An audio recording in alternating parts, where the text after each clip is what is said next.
there is much work still to be done. Let's go live now to Netfa Freeman from Pan-African Community Action for reaction now. Thanks so much for your time. What do you think of the words there of the President and the Vice President?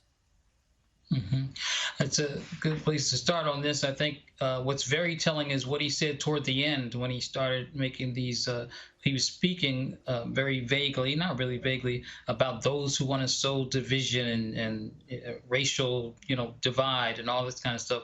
And he's referring to the people who stood up and who actually made this this moment possible. The people who took to the streets, who said no more. And then he's conflating. They like what the system here does, and then the powers that be, like him and everything, wants to conflate, make a comparison, a juxtaposition, the good protesters and the bad protesters, when in fact what's happening is the unrest and the dissatisfaction of centuries-long, centuries-old racism from the power structure in the United States, that's born out of the subjugation of the indigenous people here and the enslaved Africans who were brought here from, so the police killings, this has gone on. And in fact, during this trial, and in Minnesota in particular, but across the country, there has been an intensification of police assaults against people. And in fact, they used during the trial, and you won't hear any of them speak about this.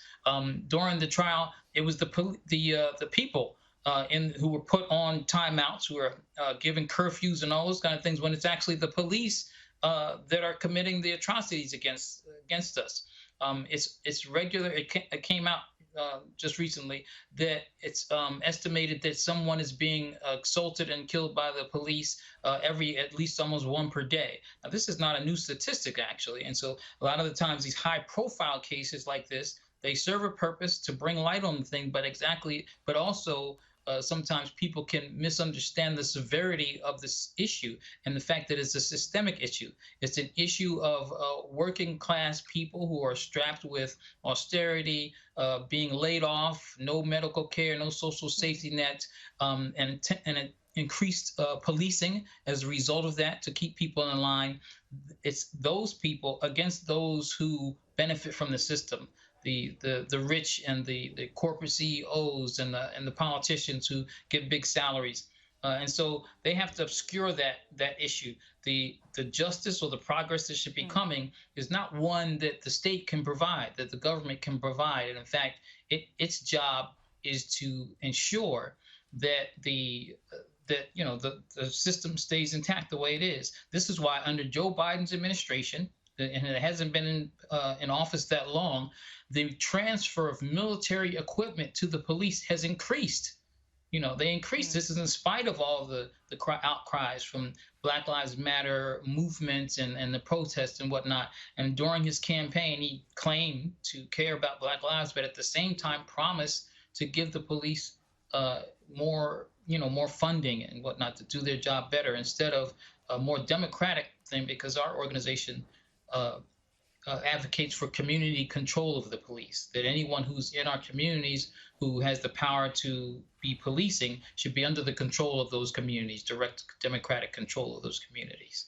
Netfa, this feels like an inflection point for America at the moment, George Floyd's death and now this guilty verdict. What do you see changing?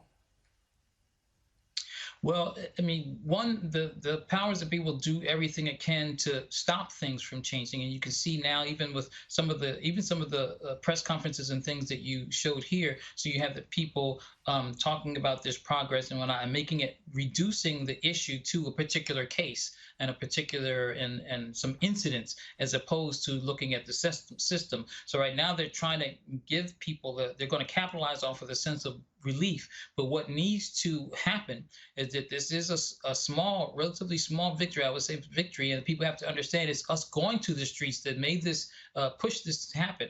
The fact that the prosecutor decided to prosecute Derek Chauvin in the first place, because often the police don't even get prosecuted. They never even goes to trial. There's like maybe some grand juries or something like this. But this, because of the will of the people, and it's only like when we start, rebelling. I don't call them riots; they're called rebellions. That we actually get progress, but we can't sustain constant rebellions in this way. So, but there has to be some sort of organizing where we start trying to take power. It has to be a power shift, and that's what they're trying to avoid. They're trying to avoid putting political and statutory power in the hands of the working class, and particularly working class Black and brown people in this country. Netfa, it is certainly quite a day there for you and the community you represent. We thank you so much for your time. Appreciate it. Thank you.